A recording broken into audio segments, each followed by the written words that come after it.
Tahan Persekutuan Perempuan Wilayah GKI Pondok Indah mengenal Injil Matius.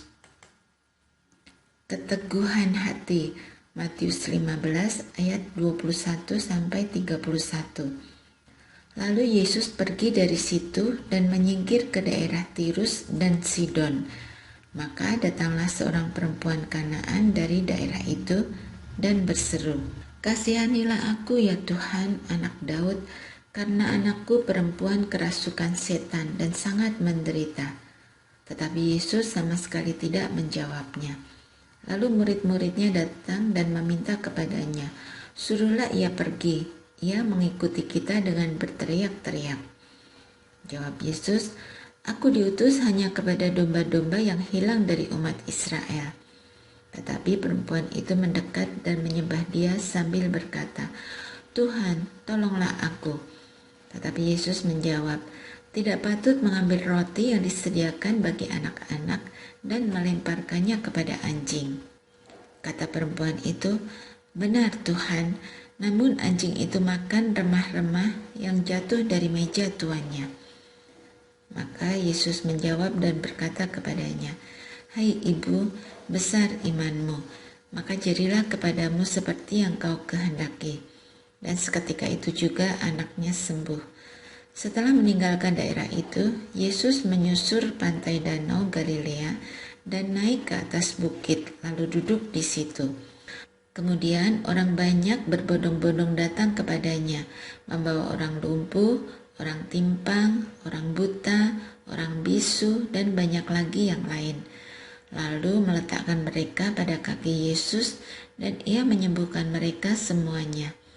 Maka takjublah orang banyak itu melihat orang bisu berkata-kata, orang timpang sembuh, orang lumpuh berjalan, orang buta melihat, dan mereka memuliakan Allah Israel. Berketetapan hati adalah sikap teguh untuk mendapat atau mencapai yang diinginkan, betapapun sulit untuk mewujudkannya.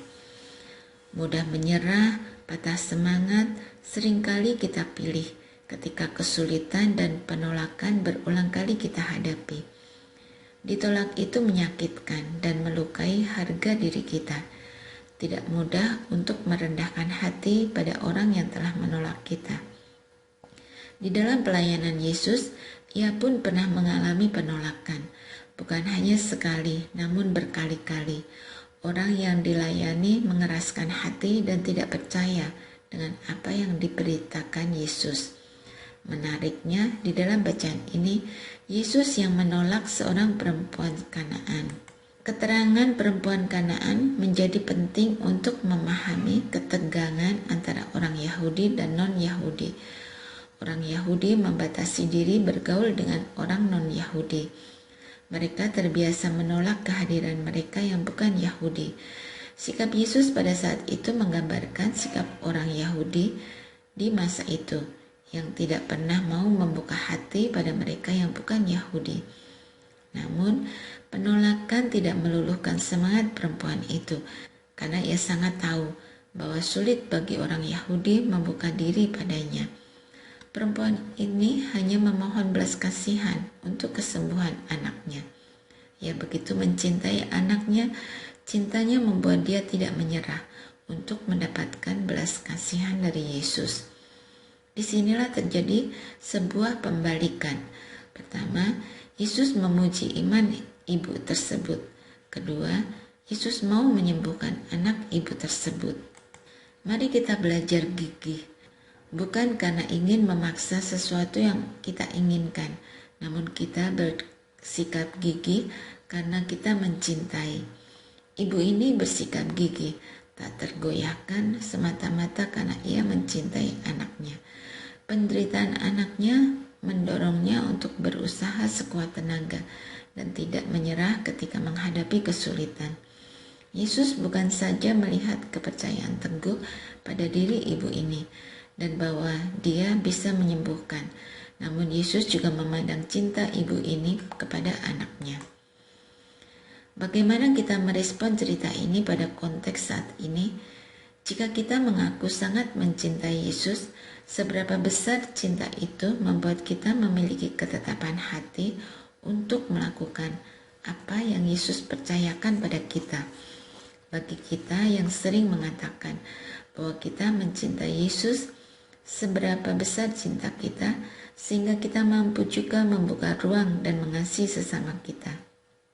Jika kita mengasihi Yesus, seberapa yakinnya kita pada kuasa Yesus yang akan menolong kita menghadapi kesulitan hidup. Kiranya relasi kita dengan Yesus bukan soal aku mendapat apa yang aku minta, tapi soal bagaimana mengasihi Dia dengan sepenuh hati.